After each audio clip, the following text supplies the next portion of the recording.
Seigneur, je t'invite ce matin, oh Dieu, à animer mes pensées, les paroles, et que ta vérité puisse avancer pour la gloire de ton royaume, pour la gloire de ton Fils, pour ta gloire toi-même. Dans le nom de Jésus, on prie. Amen. Donc, c'est très, très intimidant pour moi de venir ici. Ça fait déjà plus de 5 ans et demi, la dernière fois, j'ai pris un podium pour partager la parole de Dieu. Donc, je suis un peu nerveux, je dois avouer, ce matin. Mais je vous remercie pour l'honneur que vous m'avez offert.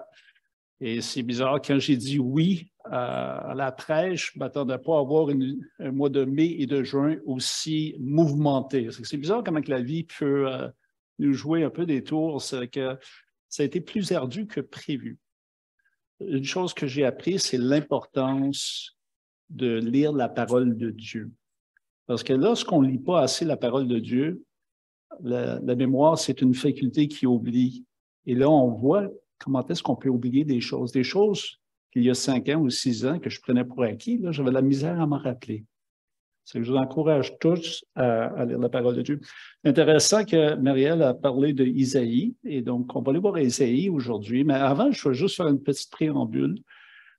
Pour moi, j'aime ça, comprendre le contexte d'une écriture, et pour m'aider, j'essaie toujours de diviser l'Ancien Testament en 4 sections, 2000, 1500, 1000 et 500, tout ça avant Jésus-Christ. Ça m'aide beaucoup à positionner mes héros bibliques à l'intérieur de la Bible. On sait qu'Abraham, Isaac et Jacob et Joseph, c'est à peu près à 2000. C'est grosso modo, ce n'est pas des chiffres exacts, mais 2000 avant Jésus-Christ, on parlait de ces hommes-là. C'est bon, lorsqu'on parle d'Abraham, de toujours penser, OK, ça c'est 2000 ans avant Jésus-Christ. 1500 ans avant Jésus-Christ, c'est Moïse qui vient à la scène, l'Exode, etc. 1000 ans avant Jésus-Christ, c'est le premier roi d'Israël, Saül, et après ça, David, et comme le fait Salomon. Ça nous donne des points de repère lorsqu'on lit la Bible. Et le troisième point de repère, c'est 500 avant Jésus-Christ. C'est vraiment la chute de Jérusalem et la déportation vers Babylone. Ce n'est pas des dates exactes, mais ça nous aide à savoir de qui on parle, puis voici qu'on est rendu dans l'histoire biblique. Moi, je pense que c'est important d'approfondir le contexte ou la réalité historique de la parole de Dieu aussi. Parce que souvent, on peut lire la Bible, selon moi, un minimum de 3 façons. On peut faire une lecture spirituelle qui est bien, juste de lire la parole de Dieu, prendre la joie à la lire, puis vraiment assimiler la parole et vraiment énergiser spirituellement pour recevoir ce que l'Esprit Saint veut nous donner. Il y a aussi une lecture plus ardue, la lecture théologique, parce que des fois, il faut réfléchir, il faut développer notre propre théologie. Ce n'est pas quelque chose qui vient de l'extérieur.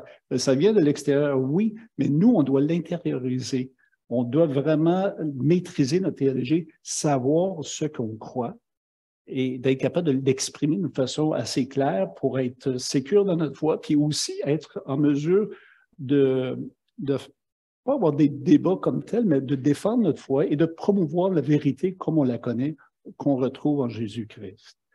Et la troisième façon, excusez-moi, pour la lecture, c'est la lecture historique. Je ne sais pas, moi, que j'allais au secondaire, je n'étais pas fort en mathématiques, ni en physique, ni en chimie, mais j'étais très bon en histoire puis en géographie.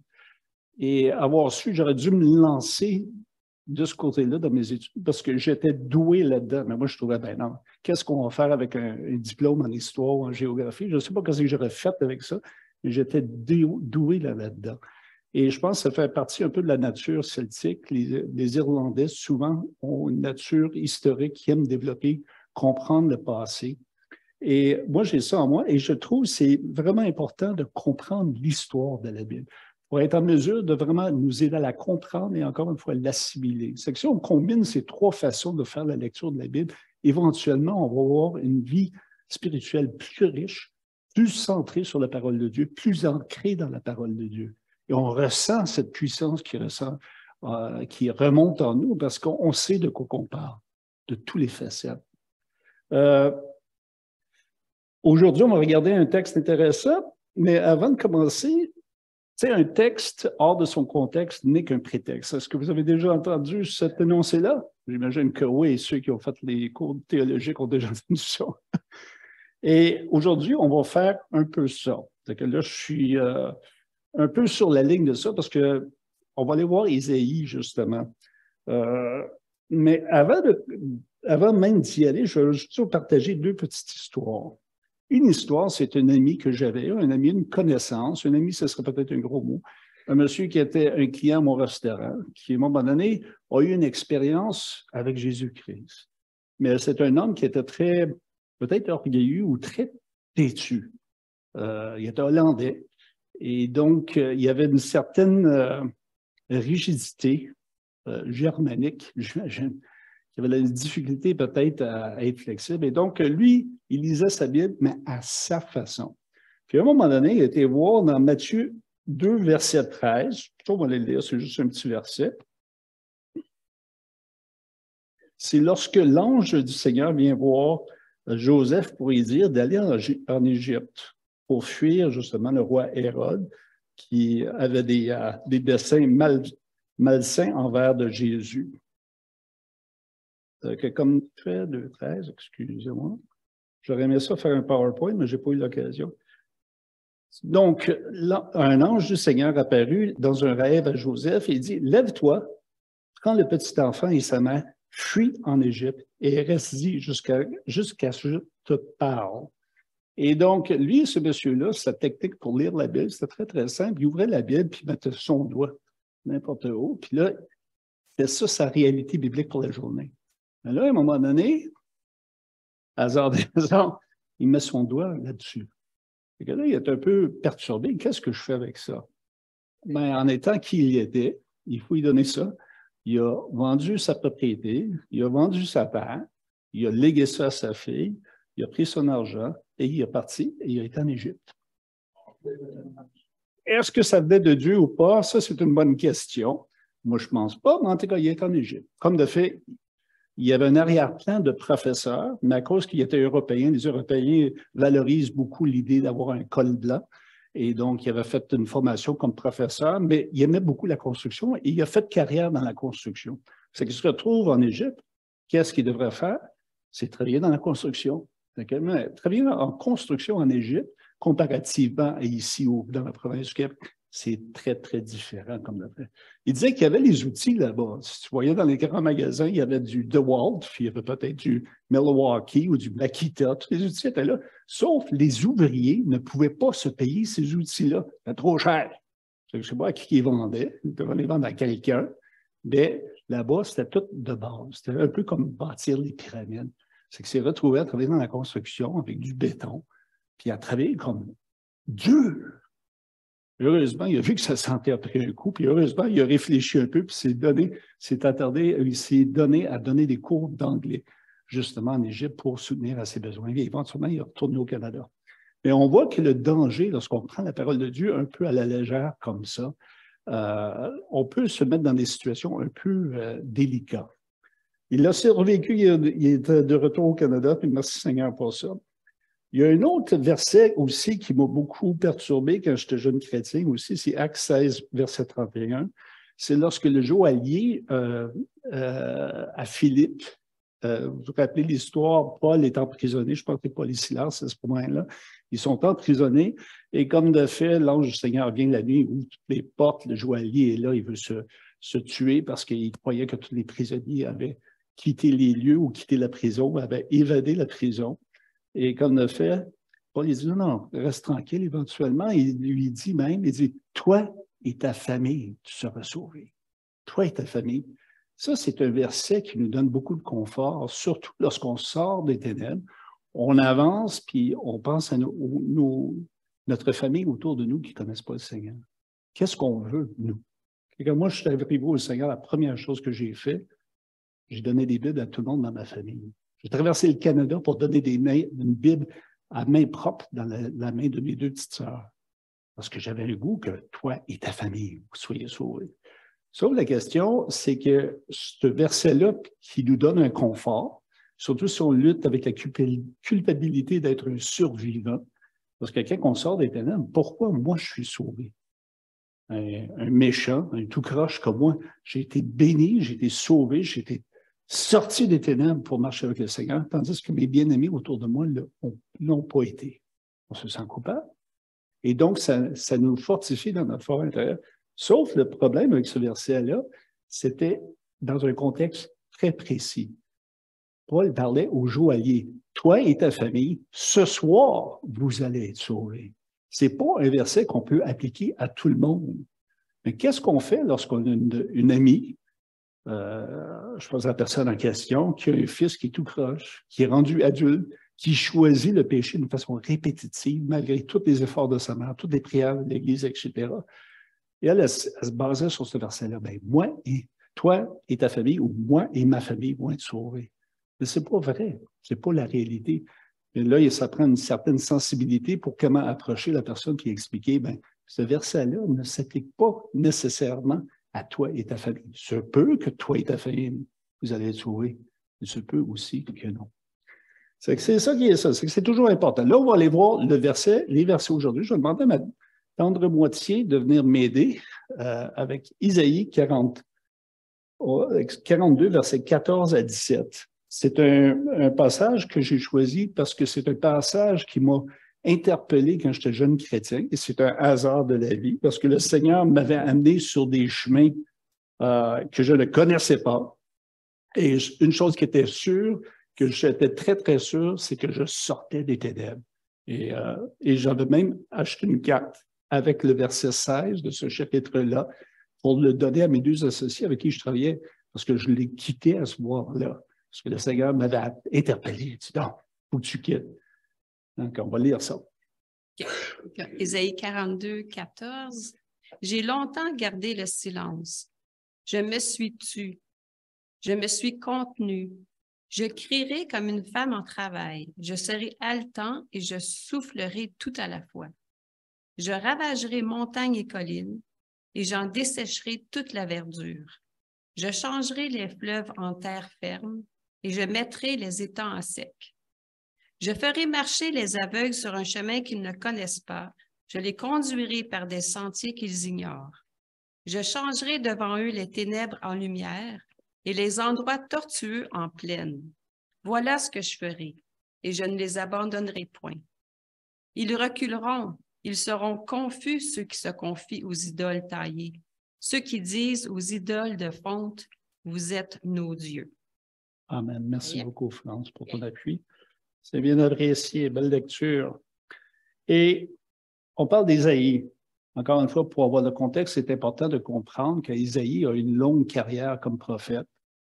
Et comme de fait, sa carrière a duré 6 règnes, où il a vu 6 rois sur la nation d'Israël, en commençant avec Osias, lorsqu'il a eu sa vision dans le temple, c'était la fin de le décès du roi Osias, et après ça, il a passé à travers 5 autres rois avant de décéder. C'est intéressant que le premier roi Jotham, avec qui il a fait affaire, c'est un roi qui était quand même assez bien. Il avait une sincérité et il voulait marcher droit avec Dieu.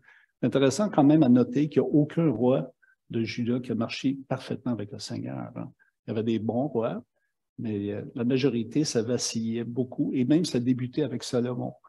Dans l'an 1000 avant Jésus-Christ, lorsqu'il a invité ses femmes d'outre-mer ou les femmes des pays voisins, il leur a donné la permission de faire des autels à leur Dieu dans le pays. Et ce péché-là, on le voit à travers l'historique d'Israël et de Juda.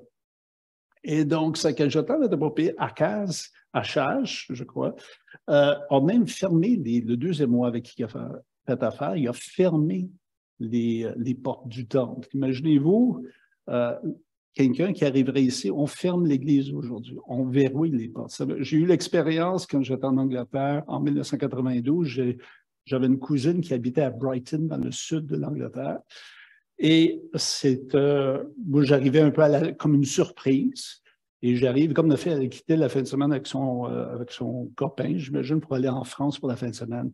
Elle m'a quand même donné la permission, m'a donné les clés de son appartement. Elle dit, tu peux rester ici pour 2-3 jours. Je dis, OK, parfait. j'ai visité Brighton. Brighton, c'est un peu comme la Californie de l'Angleterre, c'est sur la côte sud. Et comme de fait, il y a beaucoup de jeunes, beaucoup de punks. Dans le temps, c'est la fin un peu de la mode des punks et les cheveux colorés, des morceaux de métal qui sortaient de partout, à droite et à gauche. Et là, comme de fait, moi, dimanche matin, qu'est-ce que je vais faire? Je vais aller à l'église. Dans le temps, j'étais impressionné par les églises pentecôtistes. Et par hasard, la journée d'avant, le samedi d'avant, j'ai visité la ville et j'ai vu une belle église. Puis il y avait une belle plaque en avant, ça parlait d'un docteur qui a été sauvé, puis après ça, il s'est investi dans la parole de Dieu, s'est investi dans la communauté chrétienne. Et comme de fait, il a monté cette belle église qui a servi la communauté de Brighton pour maintes et maintes années. Puis il y a une belle grosse plaque. J'ai dit, ça a l'air d'être une église sérieuse. Je ne savais même pas que ça datait de 1900 quelque chose. Fait que le lendemain matin, j'arrive, je descends à l'église, j'étais tout enfant, j'avais ma Bible. J'arrive à la porte, puis elle est verrouillée. Bon. C'est un peu bizarre, ça. Parce que ça doit être une porte de côté, il doit y avoir une autre porte quelque part. Alors, je fais le tour d'abord. C'est une autre porte, verrouillée. Je fais une autre porte, verrouillée. L'église était complètement verrouillée. On n'avait pas d'accès. Il n'y avait pas de parole de Dieu qui était proclamée à l'intérieur de l'église. Et ça m'a tellement touché parce que je voyais à l'extérieur les jeunes à qui je m'identifiais, parce que c'est des jeunes tout croche, perdus, ça me faisait beaucoup penser à moi dans mon jeune temps. J'ai dit, s'il y avait des gens, et moi je le savais, s'il y avait des gens qui avaient besoin de la parole de Dieu, c'était eux autres, parce que je me rappelle, moi j'étais comme eux il n'y a pas tellement longtemps. Mais il n'y a pas de parole. Il n'y a pas de... La porte, elle est verrouillée. Quelle tragédie. Et donc, imaginez-vous Akaz qui a pris le temps de verrouiller les portes du temple. Imagine, ça c'est en Israël, le peuple de Dieu, il fait ça.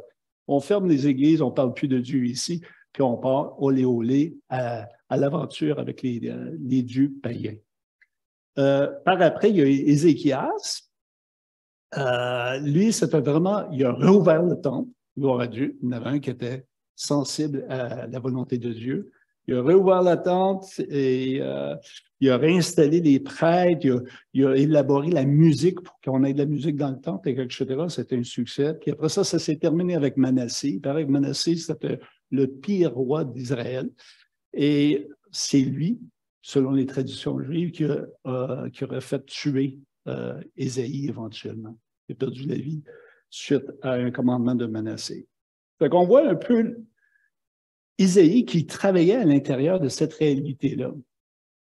Imaginez-vous, pour 20 ans, son ministère a duré de 740 avant Jésus-Christ jusqu'à 680 avant Jésus-Christ. Donc, pour les premières 20 ans, Isaïe disait quoi? Il disait la même chose, journée après journée après journée. On va du mauvais bord, on s'en va vers un désastre. Dieu va juger le pays. Imaginez-vous un gars fatigant comme ça pour 20 ans. Il dit la même chose. Ça va être plate, c'est plate. Puis en plus, il donne que des mauvaises nouvelles. Entre-temps, ça va bien dans le pays. Un peu comme nous ici au Québec, un peu au Canada ou dans l'Occident. Oh bien, on a l'économie, ça roule, il y a de la bouffe. La bouffe commence à être un peu chère, je dois avouer, mais règle générale, on se débrouille quand même assez bien. Sauf qu'on voit le péché qui se répand partout, partout dans notre société. La fondation, le solage de notre société est en train de s'effriter, puis on le sait tous, on le voit, on le sent. En tout cas, c'est vrai qu'Isaïe est là. J'ai perdu mon petit fil. Merci beaucoup. Pendant 20 ans, il dit la même affaire. Et comme le fait, rendu à 720 approximativement, Israël, le pays du Nord, parce qu'Israël était divisé en deux. Israël, les 10 tribus du Nord, puis après ça, tu avais le sud du Juda. Israël tombe, les Assyriens viennent, ils font la conquête, ils détruisent le pays, puis ils amènent tous les Juifs de la partie nord du pays, ils les amènent en exil. C'est que finalement, lui, il voit la réalité que ces prophéties ont été vraies. C'était vrai. Ça fait 20 ans qu'il dit la même chose. Bien là, vous le voyez, c'est vrai. Et comme de fait, qu'est-ce qui se passe en Juda? Tout le monde se reprend. Ben oui, Isaïe, tu avais raison. Excuse-nous. On se retourne vers Dieu. Oui, ça serait une belle histoire, mais c'est pas ça la vérité. Ils ont persisté dans le péché. Ils ont persisté dans le péché. Ah ouais, on continue. Éventuellement, comme de fait, les Assyriens viennent, ils disent, ben là, on a eu Israël, et du Nord, là, on va attaquer Juda. C'est qu'ils font des ravages à travers tout le pays. Il ne reste que Jérusalem au centre qui n'est pas touché par les Assyriens. Et comme le fait, il entoure la ville et il dit, ça y est, vous êtes cuits. On vous attend. Vous n'allez pas sortir de votre ville. Vous allez vous soumettre à nous. On va vous déporter. Vous n'avez pas le choix. Le jugement de Dieu arrive sur le peuple de Dieu. Oh, quelle tragédie! Comme le fait Dieu dans sa miséricorde, mais le roi est assez sage. Il a été voir Ésaïe. Il a dit, on a besoin de ton aide. Ésaïe prie le Seigneur éventuellement. Touf, on va vous sortir de ça. Je pense que la majorité de vous connaissez l'histoire qu'il y avait 185 000 soldats qui avaient campé tout autour de Jérusalem. Et pendant une nuit, 185 000 de ces soldats sont tous morts pendant la nuit. Et Jérusalem a été délivrée d'une façon miraculeuse. Encore, qu'est-ce qu'on voit là-dedans? C'est la bonté de Dieu. C'est l'amour de Dieu, la miséricorde de Dieu, la patience de Dieu. Pas une chose que j'admire de Dieu, c'est sa patience, parce que si moi je serais Dieu, ça ferait longtemps que tout le monde serait rasé. Je me dis, mais sauf avec ma pensée, ça fait longtemps que moi j'aurais été rasé. J'aurais été rasé avant mon salut aussi. C'est que j'apprécie la patience de Dieu. Et donc, ça y est, mais Isaïe continue à dire la même chose. Il continue à parler, justement. Et justement, on sait que le jugement sur le peuple de Juda a eu lieu quasiment 100 ans plus tard. C'est qu'il y a eu ce genre de délai. Ça a pris énormément de temps, quand même 125 ans approximativement plus tard. Et donc, le jugement de Dieu était là. On va voir dans le texte, versets 14 et 15 dans le texte. Maintenant, on va finalement aller voir le texte. J'ai longtemps gardé le silence. Je me suis tué. Là, c'est Dieu qui parle. C'est intéressant aussi dans ce chapitre-là. Il faut toujours se rappeler que le serviteur de l'Éternel, il y en a deux qui ne sont pas pareils. Imaginez-vous dans le même chapitre. Le serviteur d'Israël, c'est le peuple. Le serviteur de Dieu, c'est le peuple d'Israël à certains points. Mais au début, on parle du serviteur qui est le Messie à venir, dans l'avenir. C'est que quand on fait une lecture biblique, c'est bon de prendre le temps d'investiguer qu'est-ce qu'on lit. Prenez le temps de réfléchir. Prenez le temps d'aller voir dans Deuxième Roi et dans Deuxième Chronique. Lisez à propos de ces 5 ou 6 rois-là pour comprendre un peu le contexte, pour être capable de bien saisir ce que la parole nous dit. Et donc, on voit que Dieu est là. OK, c'est que Dieu parle à la nation d'Israël. J'ai longtemps gardé le silence. Je me suis tué. Je me suis retenu de parler. Mais désormais, je vais crier comme une femme en train d'accoucher. Je serai haletant et je soufflerai tout à la fois. Je dévasterai montagnes et collines et j'en ferai sécher toute la verdure. Je changerai les fleuves en îles et je mettrai les étangs à sec. Wow! Le jugement de Dieu, encore une fois. Il parle de la nation d'Israël. Non, il faut se détourner. Mais Israël n'écoute pas. Mais tout de suite après, qu'est-ce qu'on voit? On voit la bonté de Dieu. Verset 16. Je ferai marcher les aveugles. C'est qui les aveugles? C'est la nation d'Israël qui est esclave du péché, qui ne voit plus rien.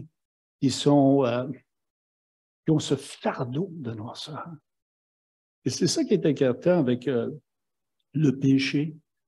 C'est que lorsqu'on vit dans le péché, lorsqu'on est dans la noirceur, on ne voit rien. M. Poutine ne voit rien. Il est aveugle. C'est ça qui est dangereux. C'est comme quelqu'un qui ne voit absolument rien. Il n'y a aucune façon pour rejoindre ces gens-là. Parce qu'ils sont tellement dans leur bulle, ils sont tellement dans leur monde de ténèbres qu'on n'arrive pas à raisonner avec ces gens-là.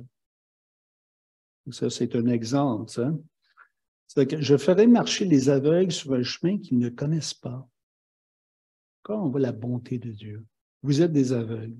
Moi, je vais vous prendre par la main, un Dieu d'amour, et je vais vous sortir. Je les conduirai par des sentiers qu'ils ignoraient. Je changerai les ténèbres en lumière devant eux, et je redresserai les passages tortueux.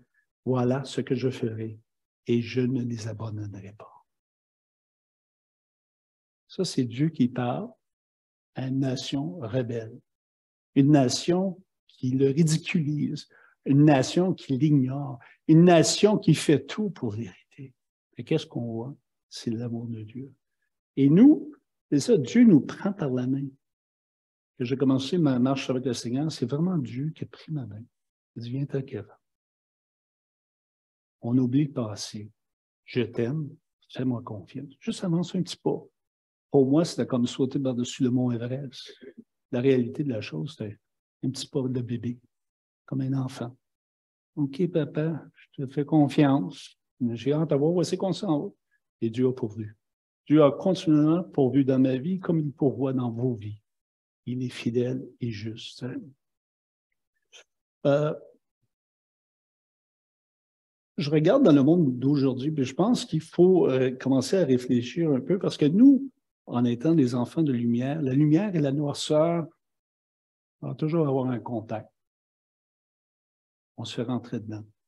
Parce que les ténèbres n'aiment pas la lumière. Comme Isaïe était haï par les dirigeants, par le peuple d'Israël majoritairement, j'imagine qu'il y en avait quelques-uns qui l'appréciaient. Mais nous aussi, c'est un peu la même affaire. Puis il faut comprendre jusqu'à quel point que le monde ne peut pas nous comprendre. C'est ça qui arrive. Les gens sont tellement absorbés dans le péché, on est comme des extraterrestres. Et nous, notre travail comme croyants, c'est quoi? C'est de refléter l'amour et la lumière de Dieu à ces gens-là.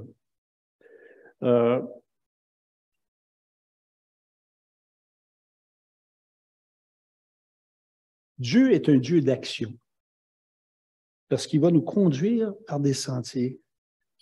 C'est Dieu qui nous conduit. C'est Dieu qui est un Dieu d'action. Il ne nous dit pas, ben, vous êtes sauvés, vous êtes dans la lumière, restez assis tranquille, on sort le lazy boy, puis installez-vous, on prenait du popcorn, puis on regardait ça se dérouler autour de nous. Non, non, non. Lève-toi et va. Il nous conduit. Il va changer les ténèbres en lumière devant nous. C'est un Dieu d'action. Il veut qu'on avance, il veut qu'on grandisse. Il veut transformer nos vies pour que nous puissions transformer les vies qui nous entourent. Ce n'est pas nous qui les transformons, c'est sûr. Mais notre présence, par la présence de l'Esprit Saint en nous, transforme les gens qui nous entourent. Il va redresser les sentiers tortueux. Encore une fois, un Dieu d'action. Il ne va pas nous abandonner. Et je crois que c'est important de toujours se souvenir de ça. Hein? Verset 17, on voit un peu l'opposé. Ils reculeront, couverts de honte, ceux qui placent leur confiance dans les sculptures sacrées, dans les statues d'idoles. Ceux qui disent aux statues en métal fondu, c'est vous qui êtes notre Dieu. On vit dans une société d'idolâtres. C'est vrai qu'on n'a pas des statues, mais malgré ça, avant, on avait les statues de Marie un peu partout. Je me rappelle de ça quand j'étais jeune. Maintenant, quand on va justement voir pour acheter des plantes à la pépinière, maintenant, il y a des statues de Bouddha un peu partout. Hein? Marie, on a mis ça dehors, puis là, on repart avec d'autres statues. C'est ça la réalité de la chose. Et ces gens-là vont reculer, ils vont être couverts de honte, parce qu'ils ont placé leur confiance en quoi? Pas dans l'Éternel, le Dieu, l'Éternel. J'aimerais ça juste terminer avec 3 petits versets. Matthieu, chapitre 5, 14 et 16.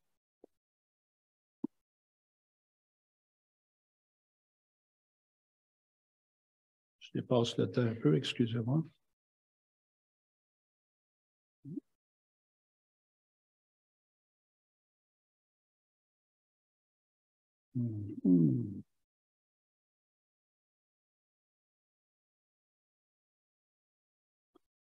Ouais, 14. Vous êtes la lumière du monde. C'est Jésus qui parle à ses disciples. Sermon sur la montagne. Une ville située sur une montagne ne peut pas être cachée. Et on n'allume pas non plus une lampe pour la mettre sous un seau, mais on la met sur son support et elle éclaire tous ceux qui sont dans la maison. Que de la même manière, votre lumière brille devant les hommes, afin qu'ils voient votre belle manière de vous asseoir. Oh, vous faites une petite erreur, excusez-moi. Votre belle manière d'agir. Est-ce que vous faites quelque chose avec cette lumière-là? On est en action. Et qu'ainsi, ils célèbrent la gloire de votre Père céleste. Les gens nous regardent, Peut-être qu'ils ne nous aiment pas, peut-être qu'ils nous trouvent fatigants, mais ils reconnaissent, ouais. C'est le fun de travailler avec un gars qui est honnête. C'est le fun que quelqu'un te donne un 10 $ de change en trop, que tu vas le voir. Non, mais excuse-moi, te donner un 10 $. J'ai eu l'expérience récemment qu'on a eu une commande de bois pour notre fameux balcon qu'on a fait à la maison. Et comme de fait, il manquait un 2 par 4, 14 pieds de long. Je dis, Olivier, mais je ne sais pas mon 2 par 4, 14 pieds de long. Il dit, il me donne un crédit. Il dit, je vais te l'amener le lendemain. Il était fidèle à sa parole, il me l'a envoyé. En déballant le bois, j'ai trouvé qu'il y avait il y avait un 4 par 4 de 14 pieds de long que je n'avais pas vu, je n'avais pas remarqué parce que je regardais pour un 2 par 4 et non pas un 4 par 4. Comme de fait, en fin de compte, c'est les services. Là, je vais voir le magasin pour ramener du bois et là, j'explique, ben oui, vous m'avez livré un 4 par 4 de trop, je vous dois de l'argent. La madame était confuse. Ben, même pas rendu la madame. Dans la cour, il a dit, ben oublie ça, tu le prendras. OK, c'est correct. Moi, je vole ton boss. Toi, tu n'as pas de problème avec ça. Ben, OK. Je rentre à l'intérieur, je réexplique une deuxième fois, je vous dois de l'argent pour ça. La madame était persuadée qu'eux autres me devaient un 4 par 4, 14 pieds. Là. Je dis, non, madame. Elle était tellement confuse que ça a pris 3 fois pour l'expliquer. Non, vous avez fait une erreur en ma faveur et je veux régler ça pour qu'on soit quitte. Parce que moi, j'aime ça quand vous êtes honnête, et c'est pour ça que moi, j'aime ça que moi, je sois honnête. Et ça a été une expérience comme ça. OK. On va aller voir un autre verset. On va aller voir Jean 3, 20, 21. Okay. On va boucler ça.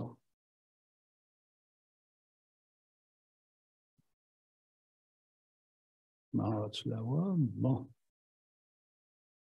Encore une fois, un beau verset. Verset 20 du chapitre 3. En effet, toute personne qui fait le mal déteste la lumière. Et elle ne vient pas à la lumière pour éviter que ses actes soient dévoilés. Mais celui qui agit conformément à la vérité vient à la lumière afin qu'il soit évident que c'est ce qu'il a fait, il l'a fait en Dieu. Encore une fois, qui est honoré par nos gestes lorsqu'on est droit? C'est Dieu qui est honoré. Et on voit ce conflit encore une fois, les ténèbres et la lumière. Ça ne marche pas, ça. Et on vit dans un monde qui est de plus en plus ténébreux, et donc ce conflit, on va l'avoir davantage. Et c'est un défi pour nous tous, parce qu'à un moment donné, il faut communiquer l'Évangile dans un monde qui ne veut pas entendre l'Évangile. C'est pas facile. Il faut y réfléchir. Des fois, c'est facile à rien dire. Ça, c'est facile. Au travail, des fois, je ne dis rien. Je ne sais pas comment m'y prendre. Je vis dans un contexte aussi qu'on m'a averti de ne pas parler de Dieu. Et je vais voir des sites chrétiens sur l'ordinateur. Le jour au lendemain, je n'ai plus accès au même site. Quel hasard! Et puis là, d'aller voir en contact. Puis là, notre pain quotidien, barré. Biblegate pour aller faire mon PowerPoint pour un matin. Plus accès. J'ai dit Bible. À un moment donné, j'ai fait Coran. Je me dis, on va voir Coran, ça va passer. Même Coran ne passe pas. C'est que ce n'est pas juste les chrétiens, c'est la notion de Dieu. Dernier verset, puis après ça, on s'en va. Oui, OK.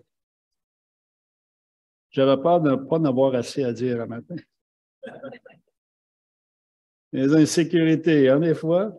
On va terminer avec un petit verset que vous connaissez tous, j'en suis sûr.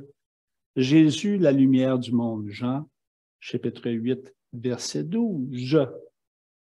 Jésus leur parla de nouveau. Il dit, « Je suis la lumière du monde.